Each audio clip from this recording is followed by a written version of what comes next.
ஆன்மீகம் என்பது ஒரு வேலி பொருளாகி கொண்டிருக்கிறது. உண்மையான குருவை எப்படி கண்டறிவது?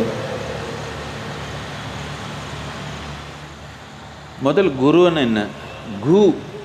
கு அண்ணா இருட்டு, ரு அண்ணா அது இல்லாமல் பண்ணுறவன். இருட்டு இல்லாமல் பண்ணுறதுன்னா என்ன அர்த்தம்? இருட்டாக இருக்குது, அந்த இருட்டு ஒதிச்சு வெளியே அனுப்பிடலாமா நாம்? இருட்டுன்றது நீங்கள் என்ன பண்ணாலும் போகாது, அது கூட போராடினா அது போகாது, அது தள்ளினா அது போகாது, என்ன பண்ணாலும் போகாது. வெளிச்சுன்றது கொஞ்சம் இப்படி ஒரு சொட்டு இப்படி கொண்டு வந்தீங்கன்னா இருட்டுன்றது இருக்காது, எங்கேயும் போகாது, அது இருக்காது. இப்போ எதுக்கு நமக்கு இந்த மாதிரி பிரச்சனை? என்ன நமக்கு எதுக்கு இருட்டு பிடிக்கல? என்ன நம்ம பார்வை இருட்டில் வேலை செய்யலை. நீங்கள் ஆந்தையாக இருந்தீங்கன்னா இருட்டு வந்தால் ரொம்ப நல்லாயிருக்கும் உங்களுக்கு, அப்படி தானே? இருட்டுனால பிரச்சனை இல்லை, நம்ம பார்வை இந்த அளவுக்கு தான் இருக்குது. இது வெளிச்சத்தில் தான் பார்க்க முடியும், இருட்டில் பார்க்க முடியல. இருட்டு தப்புன்னு நினைக்க வேண்டாம், இருட்டு பிரச்சனைன்னு நினைக்க வேண்டாம். பல ஜீவராசி இருட்டு வந்தாலே அவர் சுகமாக இருக்கிறாங்க, இருட்டில் தான் அவர் எல்லாமே வெளியே வர்றாங்க. சாயந்தரம் ஆனால் தானே உங்கள் கொசு எல்லாம் வந்து கிடைக்குது.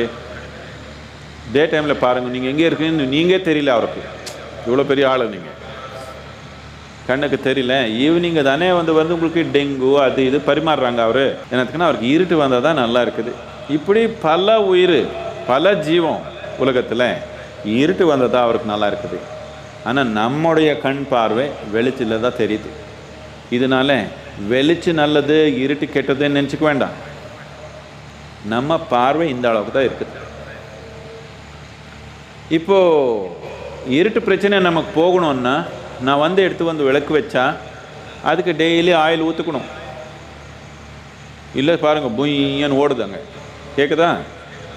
அது அமைதி ஆயிடுச்சுன்னா இங்கே இப்போது உங்கள் பின்னாடி இருக்கிறவங்க எல்லாமே நான் தெரியுதா, நான் எங்கே இருக்கிறேன்னு தெரியுதா? உங்களுக்கு கண்ணில் தெரியுதா? ஒன்றும் சொல்ல மாட்டேங்க. சரி, நீங்கள் கை காட்டி நான் எங்கே இருக்கிறேன்னு காட்டிட்டீங்க பார்க்கலாம், அப்போ தான் எனக்கு நம்பிக்கை. நான் எங்கே இருக்கிறேன்னு சொல்லுங்கள். அப்படி இல்லை, எல்லாம் ரொம்ப தப்பு. உங்களுக்கு புரியல நான் எங்கே இருக்கிறேன். நீ இப்போ இந்த வெளிச்சி என் மேலே விழுகுது, இது பிரதிபலித்து உங்கள் கண்ணுக்குள்ளே போகுது, அங்கே தலைக்கிழக்கா ஒரு இமேஜ் வருது உங்கள் ரெட்டினால. இதெல்லாம் கதை தெரியுமா உங்களுக்கு? இப்போ நான் எங்கே இருக்கிறேன் சொல்லுங்கள், எங்கே பார்க்குறீங்க? என்ன உங்களுக்குள்ளே தானே இருக்கிறேன் நான்.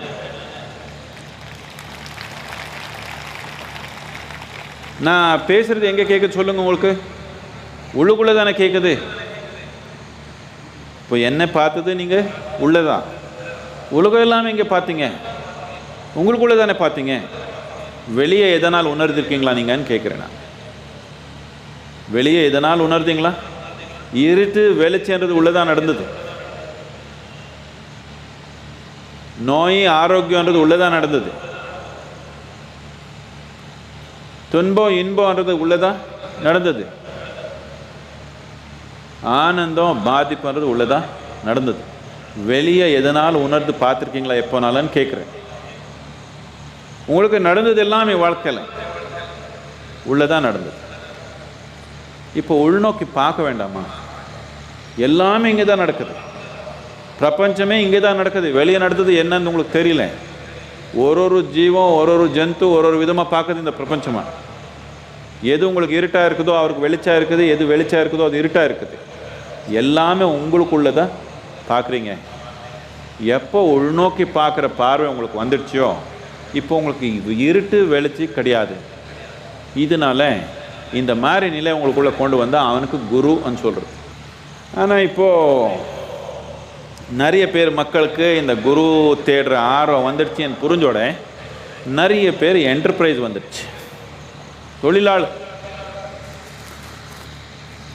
போலி குருன்னு சொல்ல வேண்டாம், தொழிலாளர் எல்லாமே அந்த மாதிரி என்ன இருந்தால் என்ன இவனுக்கு டிமாண்ட் இருக்குதோ மார்க்கெட்டில் அதெல்லாம் ப்ரொவைட் பண்ணணும். அவர் வந்துடுவாங்க தானே. அவர் வந்துட்டாங்க. அவர் வந்து சொல்கிறாங்க நீங்கள் என்ன உட்காந்து அங்கே போய் யோகா பண்ணி கண்ணை மூடி இப்படி பண்ணி அப்படி பண்ணி இதெல்லாம் தேவையில்லை, நானே பண்ணிடுவேன். அப்படி நாங்கள் போக வேண்டாம். அவரே உங்கள் வாழ்க்கையை வாழிட்டான், நீங்கள் எதுக்குன்னு கேட்குறேன்.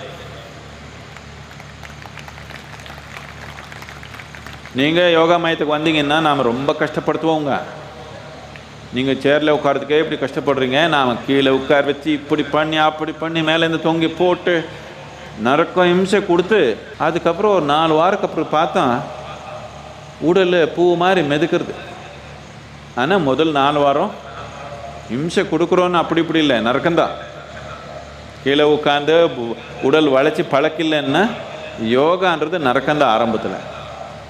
சில வாரம் பண்ண ஒரு 3-4 வாரத்துக்குள்ளே பார்த்தா உடல் அப்படியே காற்று மாதிரி மிதக்குது. அந்த நிலைக்கு வர்றவருக்கு யோகா நரக்கம்தான். இப்படியெல்லாம் ஒன்றும் போன தேவையில்லை. நீங்கள் என்ன வேணுமோ சாப்பிட்டுக்குங்க, நீங்கள் ஒன்றும் வேண்டாம், நீங்கள் நினைக்க வேண்டாம். நான் கடவுள் கூட பேசிட்டேன், நீங்கள் நேராக அங்கே தான் போயிடுவீங்கன்னு எனக்கு தெரியும். அங்கே தான் போகணும்னு இருந்தால் போய்க்கிங்க. If you want to reach God today, go to God man. If you want to live your properly, go to your guru. Understand? கடவுள்கிட்ட போய் சேர்ந்துக்கணும்னா நான் கடவுள்னு சொல்லிக்கிறாங்களே, அது என்ன கடவுளை நான் ட்ரெஸ் பண்ணிக்கிறது எல்லாமே அந்த சிவகாசி கேலண்டரில் பார்த்து ட்ரெஸ்ஸிங்கு அப்படிதானே அப்படிதானே. இதெல்லாம் எதுக்கு யோகா பண்ணி உடல் வளைச்சி மூச்சு பிடிச்சி இதெல்லாம் தேவையில்லை, எல்லாம் நானே பண்ணிடுவேன். யார் கணிப்பு போடுறாங்களோ, கணிப்பு போட்டால் குருவாக இருக்க முடியாது. என்னத்துக்குன்னா குருவோடைய அடிப்படையான வேலை என்னென்னா, நீங்கள் இப்போ இருக்கிற பரிமாணம், இப்போது நீங்கள் இருக்கிற கட்டுப்பாடு தாண்டி போகிறதுக்கு வழிகாட்டுறன்னு குரு. உங்கள் வாழ்க்கை இப்படி தான் நடக்க போகுது, இதுக்கு மேலே ஒன்று நடக்காதுன்னு சொல்கிறவன்னு குருன்னு நினைக்க வேண்டாம், அது குருவாக இருக்க முடியாது. These are the simple parameters. He will not make predictions.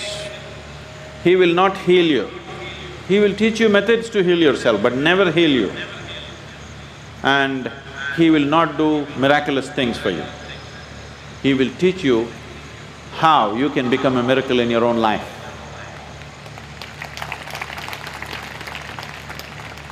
உங்களுக்கு எந்த விதமான அதிசயம் பண்ணி காட்ட மாட்டாங்க. ஆனால் நீங்கள் அதிசயமாக வாழ்கிறது எப்படி சொல்லி கொடுப்பாங்க. அந்த முறை சொல்லி கொடுத்தா அங்கே போய்க்கலாம். அவரே அதிசயம் பண்ணிக்கிறாங்கன்னா நீங்கள் என்ன பண்ணிக்க போகிறீங்கன்னு கேட்குறேன். கும்பிட்டுட்டு இட்லியே மனிதனை மாறிடணும்னு சாப்பிட்டீங்கன்னா சப்பன் ஆகிடும். என்ன வேணுமோ உங்களுக்கு வாழைப்பழம் எடுத்துக்கலாம் சிவான்னு சொல்லி சாப்பிட்டீங்கன்னா அது வாழைப்பழமும் மனிதன் ஆகிடும். டெய்லி அதிசயம் பண்ணிக்கலாம் நீங்கள் வாழ்க்கையில். நீங்கள் என்ன அதிசயம் பண்ணுறீங்க எல்லோரும் என்னை வந்து கேட்குறாங்க. நான் சொல்கிறது அதிசயம் என்னென்னா, என்கிட்ட நிறைய பேர் இருக்கிறாங்க. சில பேருக்கெல்லாம் கோவங்கள் வருது, பிரச்சனை வருது. ஆனால் நிறைய பேருக்கு நம்மக்கிட்ட இருக்கிறாங்க. சில வருடங்களில் அவருக்கு ஒரு நாள் அவருக்கு ஒரு கோவம்ன்றது வரல, ஒரு எரிச்சல்ன்றது வரல, ஒரு இது வரல. சும்மா அவர் எங்கேயோ குகையில் உட்காந்துக்கலாம். ஈடுபாடாக இருக்கிறாங்க, வாழ்க்கையில் எல்லா விதமான ஈடுபாடாக இருக்கிறாங்க. ஆனால் ஒரு க்ஷணம் கூட ஒரு கோவம் இல்லாமல், ஒரு எரிச்சல் இல்லாமல் அமைதியாக ஆனந்தமாக போய்க்கிறாங்க. இது அதிசயம். இந்த அதிசயம் தான் வேணும் நமக்கு உலகத்தில். முயல் எடுத்தால் என்ன வந்துச்சு? முயல் கொலை பண்ணாமல் விட்டா அவர் பாட்டு அவர் முயல் ஒரு வருஷத்தில் ஒரு 2 முயல் விட்டிங்கன்னா 100 முயல் ஆகுறாங்க. அது என்ன நாம் பாத்திரலேருந்து எடுத்து அதிசயம் பண்ணுறது? 2 முயல் விட்டிங்கன்னா வீட்டில் ஒரு வருஷத்தில் 100 ஆகுறாங்க அவர். அது நீங்கள் என்ன பாத்திரலேருந்து எடுத்து அதிசயம் பண்ணுறதுன்னு கேட்குறேன். அவரே பண்ணிக்கிறாங்க அதிசயம். அவர் வாழ்க்கை அவர் அதிசயம் பண்ணிக்கிறாங்க. நாம் என்ன போய் அது அதிசயம் பண்ணுறது? நீங்கள் மனிதனு, சாமானிய மனிதனு எது சிக்கிக்கிறானோ, எந்தெந்த பிரச்சனையை உருவாக்கிக்கிறானோ அந்த பிரச்சனையை உருவாக்கிக்காமே, அதில் சிக்கிக்காமே வாழ்க்கை சூழ்நிலை எப்படியே இருக்கட்டும், எப்படியே இருந்தாலே ஆனந்தமாக போகிற மாதிரி இருந்தால் இது அதிசயம் தானே.